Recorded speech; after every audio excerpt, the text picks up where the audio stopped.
नमस्कार साथियों, स्वागत है आप सभी का आपके अपने YouTube channel bound to education में। मैं आप सभी का स्वागत करता हूं आज के इस नए वीडियो में। इस वीडियो में झारखंड जीके के संबंधित मोस्ट इम्पॉर्टेंट क्वेश्चंस को देखेंगे।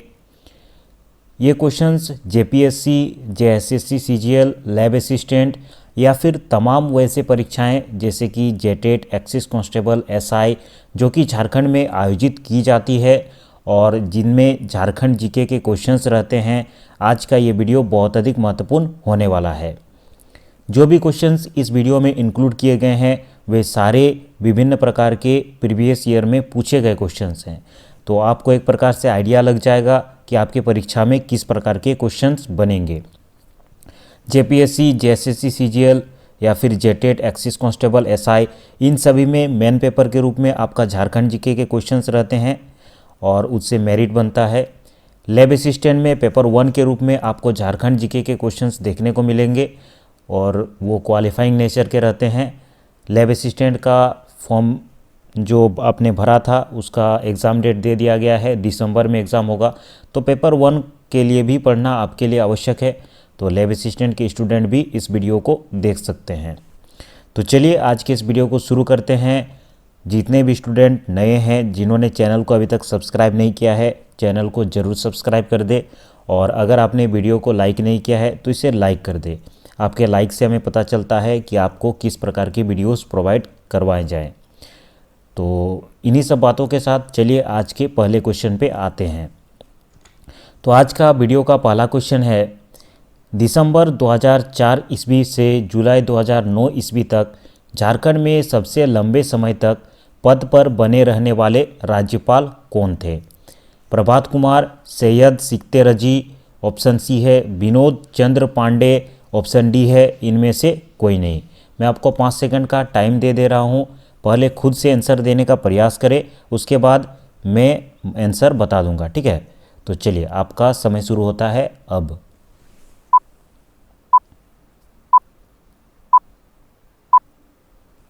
तो इस क्वेश्चन का करेक्ट आंसर हो जाएगा ऑप्शन बी, सैयद सिक्ते रजी। झारखंड में 2004 ईस्वी से लेकर के 2009 ईस्वी तक सबसे लंबे समय तक राज्यपाल के पद पर सैयद सिक्ते रजी बने हुए थे, तो इसका करेक्ट आंसर हो जाएगा ऑप्शन बी, सैयद सिक्ते रजी। यहीं से एक क्वेश्चन बहुत अधिक पूछा जाता है, ठीक है, मोस्ट रिपीटेड क्वेश्चन है कि झारखंड का सबसे पहला राज्यपाल कौन था? ठीक है, फर्स्ट राज्यपाल झारखंड का कौन था? आप सभी खुद से बताने का प्रयास करेंगे।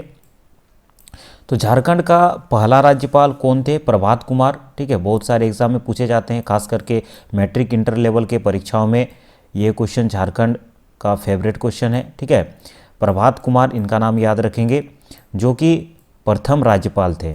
और एक चीज़ आपके क्वेश्चन में पूछा जा सकता है कि प्रथम कार्यवाहक राज्यपाल कौन थे? तो इनका भी नाम याद रखेंगे, प्रथम कार्यवाहक राज्यपाल, ठीक है, इनका नाम है विनोद चंद्र पांडे, ठीक है, विनोद चंद्र पांडे इनका नाम है, जो कि कार्यवाहक राज्यपाल थे झारखंड के। पहले कार्यवाहक राज्यपाल कौन थे? विनोद चंद्र पांडे, इनका भी नाम याद रखेंगे। और झारखंड के पहले मुख्यमंत्री आप सभी को तो पता ही होगा, बाबूलाल मरांडी। चलिए नेक्स्ट क्वेश्चन की ओर आगे बढ़ते हैं, क्वेश्चन नंबर 2। तो आज के इस वीडियो का दूसरा क्वेश्चन है, झारखंड में सर्वाधिक अभ्रक की खानें किस जिले में पाई जाती है? कोडरमा, लातेहार, गढ़वा या फिर पलामू? न केवल झारखंड जीके बल्कि इंडिया में भी जो भी इंडियन जीके के बारे में क्वेश्चन बनता है उसमें इस क्वेश्चन को इंक्लूड किया जाता है। तो इस क्वेश्चन का करेक्ट आंसर देंगे।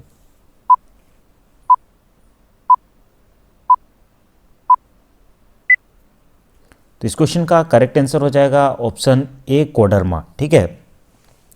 कोडरमा जिले के याद रखेंगे, क्षेत्र का नाम भी याद करके चलेंगे। जेपीएससी या फिर सीजीएल में थोड़ा डीपली क्वेश्चन पूछा जाता है। तो कोडरमा में झुमरी तिलैया नामक स्थान पर इनका नाम याद रखेंगे, इस जगह पे झुमरी तिलैया, ठीक है, कि कोडरमा में कहाँ? झुमरी तिलैया स्थान पर सबसे अधिक अभ्रक मिलती है। और एक चीज़ याद रखेंगे, झारखंड में सबसे अधिक अभ्रक यहीं पे मिलता है, कोडरमा। और पूरे भारत में झारखंड पहला स्थान पे आता है अभ्रक उत्पादन की क्षेत्र में, ठीक है। भारत में प्रथम स्थान पर आता है। अगर झारखंड का परसेंटेज पूछा जाता है तो 58%, पूरा भारत का 58% अभ्रक का उत्पादन झारखंड से ही होता है। और झारखंड में सबसे अधिक कहाँ होता है? कोडरमा में। कोडरमा का कौन सा स्थान है? झुमरी तिलैया, इस स्थान का नाम याद रखेंगे, ठीक है। और झारखंड में सबसे उत्तम कोटि का अभ्रक मिलता है, इससे भी क्वेश्चन बना था तो इसे याद रखेंगे। उत्तम कोटि का अभ्रक मिलता है जिसे रूबी अभ्रक कहा जाता है, ठीक है। उस अभ्रक का नाम क्या है? रूबी अभ्रक।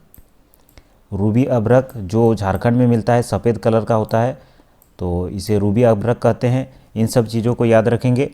भारत में झारखंड अभ्रक उत्पादन की दृष्टिकोण में सबसे अधिक उत्पादन करता है, 58%। झारखंड में कोडरमा जिले को सबसे अधिक अभ्रक उत्पादन के रूप में जाना जाता है। इसे झारखंड का अभ्रक राजधानी, झारखंड का ही नहीं भारत का अभ्रक राजधानी के रूप में भी जाना जाता है। कोडरमा का झुमरी तिलैया स्थान बहुत अधिक फेमस है अभ्रक उत्पादन से संबंधित, और पूरे भारत का सबसे उत्तम कोटि का अभ्रक यहाँ पे मिलता है जो कि सफ़ेद कलर का होता है, ठीक है, वाइट कलर का होता है, और इसे रूबी अभ्रक कहा जाता है। इन सभी जानकारियों को याद रखेंगे। हो सकता है कुछ ना कुछ किसी भी प्रकार से ये क्वेश्चन आपके परीक्षा में पूछा जाए। नेक्स्ट क्वेश्चन है, झारखंड में पृथकवादी आंदोलन की शुरुआत मूलतः कब से मानी जाती है? ऑप्शंस देख लीजिए। मुगलों के इस क्षेत्र में प्रवेश के साथ, दूसरा ऑप्शन है अंग्रेजों के इस क्षेत्र में प्रवेश के साथ, तीसरा ऑप्शन है बंगाल से अलग होकर बिहार उड़ीसा प्रांत की स्थापना के साथ, या फिर इनमें से कोई नहीं।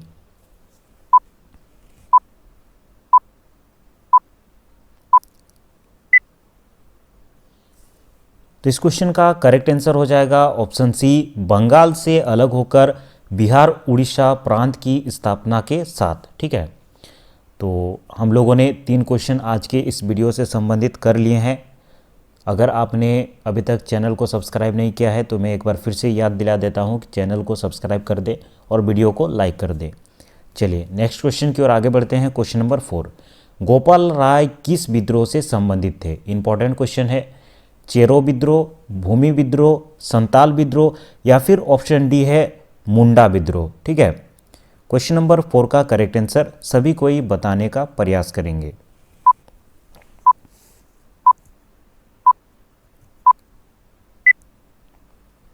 तो इस क्वेश्चन का करेक्ट आंसर हो जाएगा ऑप्शन ए, चेरो विद्रोह, ठीक है। चेरो विद्रोह से संबंधित कुछ डिटेल्स याद रखेंगे। चेरो विद्रोह कब हुआ था? 1770 से लेकर के 1818 ईस्वी तक, ठीक है। इसका डेट को याद रखेंगे, 1717 ईस्वी से लेकर के 1770, ठीक है। इसे याद रखेंगे, 1770 ईस्वी से लेकर के 1770 से आपका जो डेट है वो देखने को मिलता है 1818 ईस्वी। और गोपाल राय का संबंध इस विद्रोह से किस प्रकार है? इस विद्रोह का कारण ही यही था, ठीक है। अंग्रेजों ने पलामू की राजगद्दी पर गोपाल राय को समर्थन किया था, ठीक है। अर्थात कि पलामू का जो चेरो राजा था चित्रजीत राय, उनके विरुद्ध में इनको खड़ा किया गया था अंग्रेजों के द्वारा। तो इस विद्रोह का संबंध भी इसी से है। और ये जो विद्रोह स्टार्ट किया गया था ये पलामू के राजा चित्रजीत राय और उनका एक दीवान हुआ करता था जयनाथ सिंह। चित्रजीत राय और जयनाथ सिंह के द्वारा अंग्रेजों के विरुद्ध इस विद्रोह को शुरुआत किया गया था, ठीक है। और इसका मुख्य कारण था कि अंग्रेजों ने पलामू की राजगद्दी पर गोपाल राय को बैठाने का समर्थन किया था, ठीक है। और चेरो विद्रोह 1770 से लेकर के 1818 के बीच में हुआ था, इसे आप याद रखेंगे। चलिए नेक्स्ट क्वेश्चन है question number 5, Jharkhand tourist home stay scheme की शुरुआत कब हुई थी? 2006 में, 2007 में, 2008 में, या फिर आखिरी ऑप्शन है 2009 में।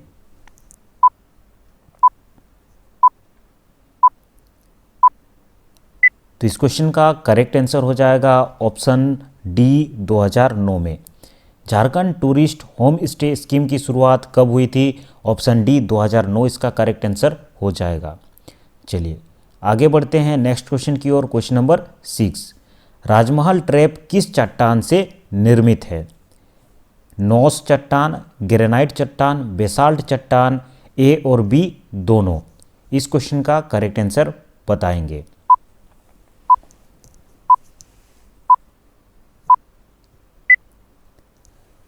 राजमहल ट्रैप किस चट्टान से निर्मित है? तो इसका करेक्ट आंसर हो जाएगा ऑप्शन सी, बेसाल्ट चट्टान से। ठीक है, आगे बढ़ते हैं। किस वर्ष बिहार प्रांत को बंगाल से अलग किया गया था? 1910 में, 1912 में, 1914 में या फिर 1916 में?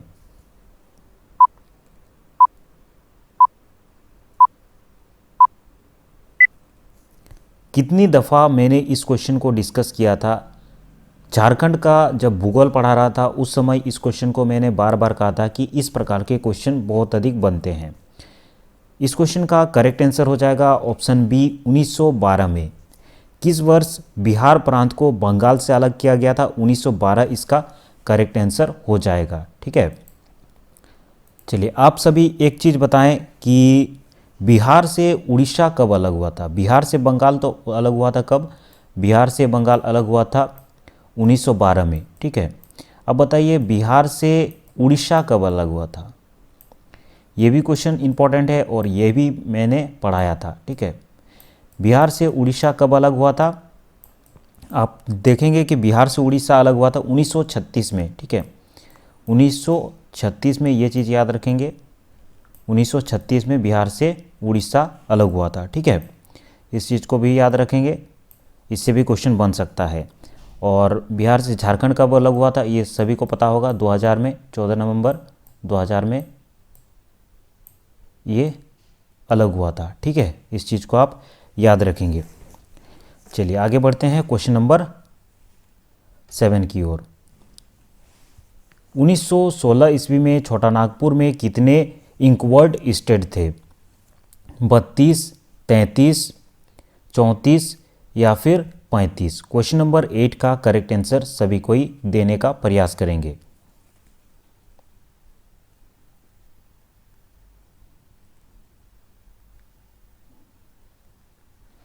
तो इस क्वेश्चन का करेक्ट आंसर हो जाएगा ऑप्शन डी, 35। ठीक है, इसके पहले वाला क्वेश्चन पे मेरे ख्याल से मैंने थोड़ा सा गलत कह दिया था।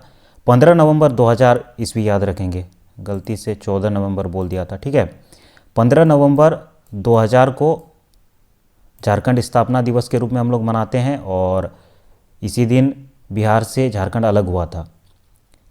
क्वेश्चन नंबर 8 का करेक्ट आंसर हो जाएगा ऑप्शन डी, 35। 1916 ईस्वी में छोटा नागपुर में कितने इंकवर्ड स्टेट थे? 35, ऑप्शन डी इसका करेक्ट आंसर हो जाएगा। ठीक है, नेक्स्ट क्वेश्चन है क्वेश्चन नंबर 9। संताल हुल विद्रोह के नेता कौन थे? सिद्धू कानू, चांद भैरव, जात्रा एवं तेलंगा खड़िया या फिर लास्ट ऑप्शन है ए और बी दोनों?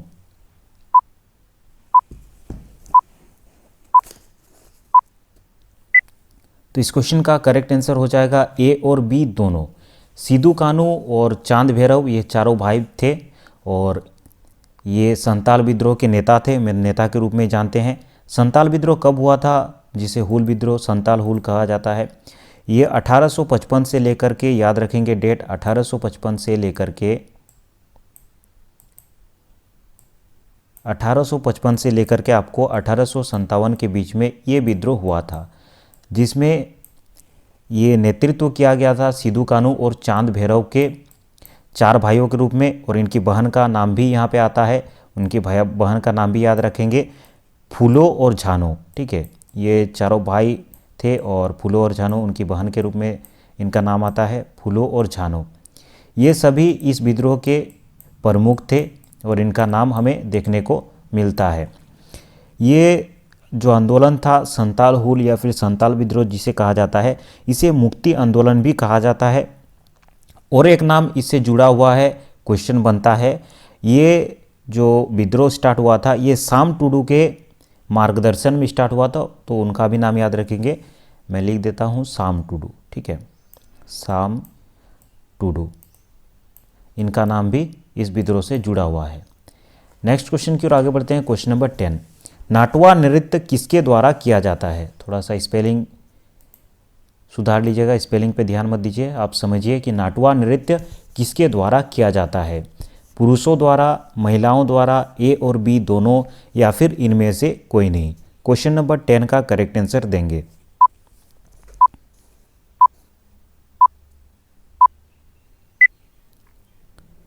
तो इस क्वेश्चन का करेक्ट आंसर हो जाएगा ऑप्शन ए, पुरुषों द्वारा। नाटवा नृत्य किसके द्वारा किया जाता है?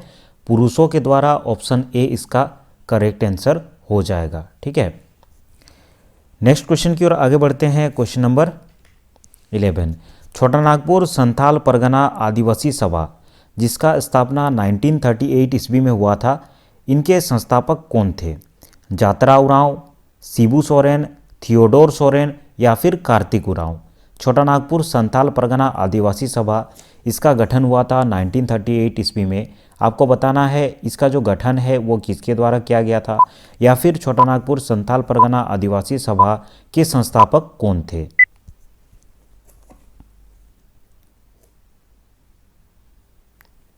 तो इस क्वेश्चन का करेक्ट आंसर हो जाएगा option C, Theodore Soren. Theodore Soren ने छोटा नागपुर संथाल परगना आदिवासी सभा का गठन किया था 1938 ईस्वी में। ईस्वी भी याद रखेंगे, ईस्वी से भी क्वेश्चन बनता है, और उनके संस्थापक का नाम भी याद रखेंगे, थियोडोर सोरेन।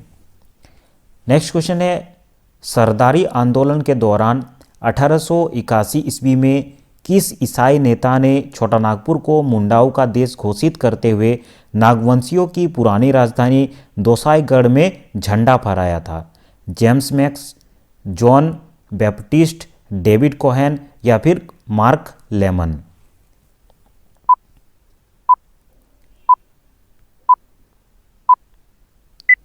तो इस क्वेश्चन का करेक्ट आंसर हो जाएगा ऑप्शन सी, डेविड कोहेन।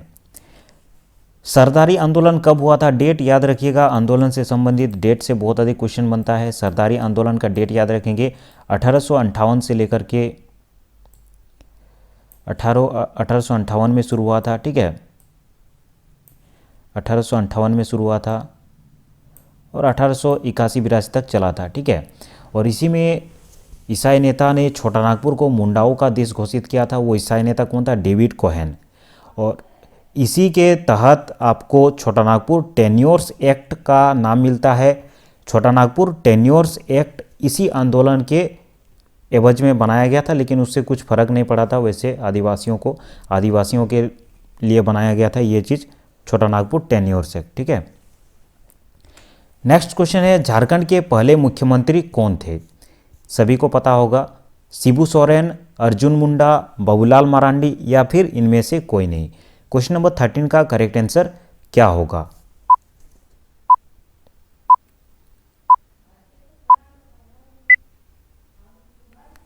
तो इस क्वेश्चन का करेक्ट आंसर हो जाएगा ऑप्शन सी, बाबूलाल मरांडी। झारखंड के पहले मुख्यमंत्री कौन थे? बाबूलाल मरांडी। ऑप्शन सी इसका करेक्ट आंसर होगा। और राज्यपाल, इससे के बारे में पहले भी हम लोगों ने डिस्कस किया था। पहले राज्यपाल कौन थे? प्रभात कुमार। और पहले मुख्यमंत्री का नाम याद रखेंगे, बाबूलाल मरांडी। बाबूलाल मरांडी के बाद कौन सा मुख्यमंत्री आया? चलिए इसका थोड़ा सा मैं डिटेल में बता देता हूँ। बाबूलाल मरांडी के बाद आया था अर्जुन मुंडा। ठीक है, बाबूलाल मरांडी के बाद अर्जुन मुंडा आया था। अर्जुन मुंडा कब बने थे? ये 2003 में बने थे। अर्जुन मुंडा के बाद शिबू सोरेन आया था। शिबू सोरेन कब बने थे? लगभग 2005 में ये बने थे। शिबू सोरेन के बाद फिर से अर्जुन मुंडा आए। उसके बाद मधु कोड़ा आए 2006 में। मधु कोड़ा ये कब आए थे? 2006 में। ये भी याद रखेंगे, बहुत अधिक क्वेश्चन बनता है। 2006 में आए थे। फिर से शिबू सोरेन बने, मधु कोड़ा के बाद फिर से शिबू सोरेन बने। उसके बाद आप फिर से देखेंगे 2010 से 2013 के बीच में फिर से अर्जुन मुंडा रहे। उसके बाद हेमंत सोरेन बने, कुछ दिन के लिए लगभग बने थे हेमंत सोरेन। ठीक है, हेमंत सोरेन यहाँ पे कुछ दिन के लिए बने थे। हेमंत सोरेन के बाद रघुवर दास बना, बहुमत का पहला सरकार था 2000। रघुवर दास कब बना था? 2004 में। 2014 में रघुवर का सरकार आया, रघुवर दास बना था 2014 में। और अभी वर्तमान में हेमंत सोरेन। इन सब का आप एक क्रम याद रख लीजिएगा। ठीक है, झारखंड का आप किसी भी प्रकार का एग्ज़ाम का प्रिपरेशन कर रहे हो, इनसे संबंधित क्वेश्चन बनता है। नेक्स्ट क्वेश्चन है क्वेश्चन नंबर 14, झारखंड के पृथक अस्तित्व का प्रमुख कारण क्या है? पठारी भूमि, जनजातीय समाज, जंगलों को उपस्थिति या फिर उपरोक्त सभी। तो इसका करेक्ट आंसर हो जाएगा ऑप्शन बी, जनजातीय समाज। झारखंड के पृथक अस्तित्व का प्रमुख कारण क्या है? यहाँ पे विभिन्न प्रकार के जनजातीय समूह हमें देखने को मिलता है और इसी के कारण झारखंड का जो अस्तित्व है वो पृथक हो जाता है। अलग अलग जनजातीय समूह का अलग अलग समाज बन जाता है और यही मुख्य कारण है, इसीलिए इसका करेक्ट आंसर होगा ऑप्शन बी, जनजातीय समाज। क्वेश्चन नंबर 15 है, एक नॉन रेगुलेशन प्रांत के रूप में दक्षिणी पश्चिमी सीमांत एजेंसी, जिसे हम लोग कहते हैं south western frontier agency SWFA, का गठन कब किया गया था? 1834 में, 1835 में, 1836 में या फिर लास्ट ऑप्शन है 1837 में। क्वेश्चन नंबर 15 का करेक्ट आंसर बताएंगे सभी कोई।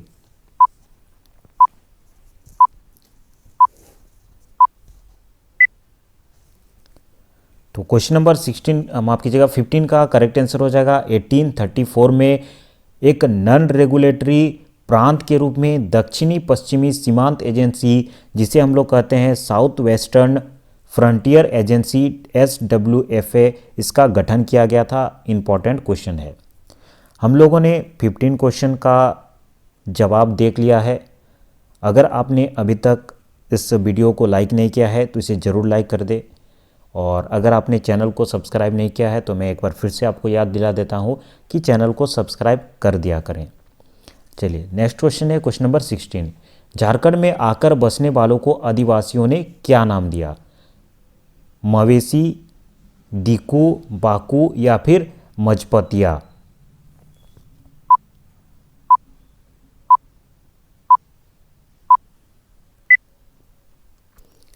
तो इस क्वेश्चन का करेक्ट आंसर हो जाएगा ऑप्शन बी, दीकू।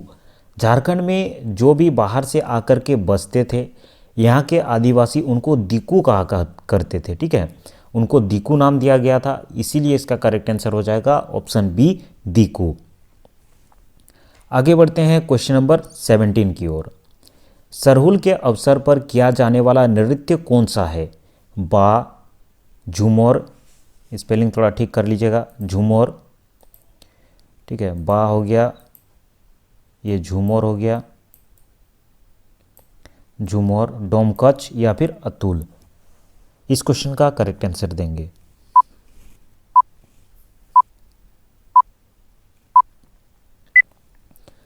तो इस क्वेश्चन का करेक्ट आंसर हो जाएगा ऑप्शन ए, बा। सरहुल के अवसर पर किया जाने वाला कौन सा नृत्य है? बा।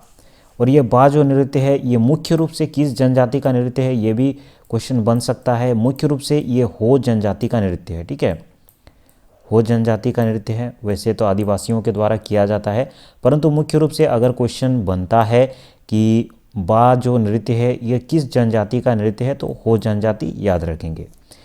अन्य बहुत सारे नृत्य हैं झारखंड के, जैसे कि करम पर्व में करम नृत्य किया जाता है। करम नृत्य से संबंधित 2 क्वेश्चन आपका बनता है, ठीक है। करम पर्व में जो नृत्य किया जाता है वो 2 प्रकार का होता है। 2 प्रकार का कौन सा होता है याद रखेंगे? एक होता है खेमटा, ठीक है, खेमटा, और दूसरा होता है, खेमटा याद रखेंगे, दूसरा होता है झिनसारी। ये करम नृत्य का प्रकार है, इससे भी क्वेश्चन बनता है, मुझे याद आया इसीलिए मैंने बता दिया, ठीक है, झिनसारी, ये करम नृत्य का प्रकार है, इसे याद रखेंगे, खेमटा और झिनसारी, ठीक है। और नाटुआ नाच के बारे में तो हम लोगों ने पहले ही बात किया था। नाटुआ नाच पुरुष प्रधान नृत्य होता है। नेक्स्ट क्वेश्चन है, छोटानागपुर काश्तकारी अधिनियम कब पारित किया गया था? ऑप्शन से 1906 में, 1907 में, 1908 में या फिर 1909 में?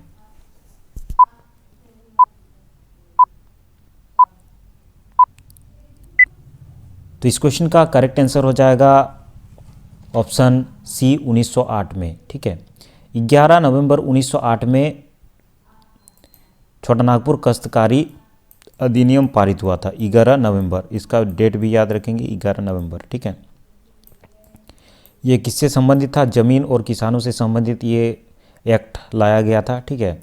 जिसमें 19 अध्याय थे, 19 चैप्टर थे, 19 अध्याय थे और 271 धाराएं थे। इसे भी याद रखेंगे, 271 धाराएं थे और 19 अध्याय थे। ठीक है, इसे भी आप याद रखेंगे।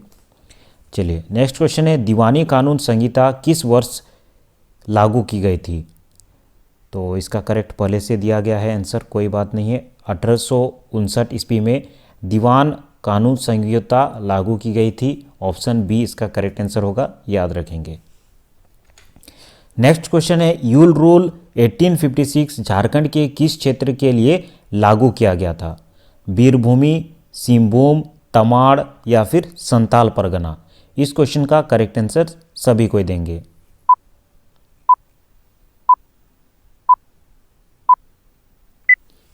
तो इस क्वेश्चन का करेक्ट आंसर हो जाएगा ऑप्शन डी, संथाल परगना क्षेत्र में यूल रूल 1856 लागू किया गया था। ठीक है, इंपॉर्टेंट क्वेश्चन है, इसे याद रखेंगे। तो आज के इस वीडियो में इतना ही। आपका कितना क्वेश्चन सही हुआ, कितना क्वेश्चंस का आपने आंसर सही दिया, कमेंट करके ज़रूर बता दीजिएगा और उसी हिसाब से आपको पता चलेगा कि आपका तैयारी किस प्रकार है। अगर 20 क्वेश्चंस में से आपका 15 से ऊपर क्वेश्चंस राइट होते हैं तो समझ करके चलिए कि आपका तैयारी लगभग ठीक ठाक है। अगर उससे कम क्वेश्चन का आंसर आपने दिया है तो समझ करके चलिए कि आपका जो तैयारी है वो थोड़ा सा ख़राब है और आपको और अधिक प्रैक्टिस की आवश्यकता है। आज की इस वीडियो को देखने के लिए धन्यवाद। अगर आपने अभी तक इस वीडियो को लाइक नहीं किया है तो इसे ज़रूर लाइक कर दे। अगर आपने चैनल को सब्सक्राइब नहीं किया है तो इसे ज़रूर सब्सक्राइब कर दे। अगले वीडियो में हम लोग फिर मिलते हैं। धन्यवाद।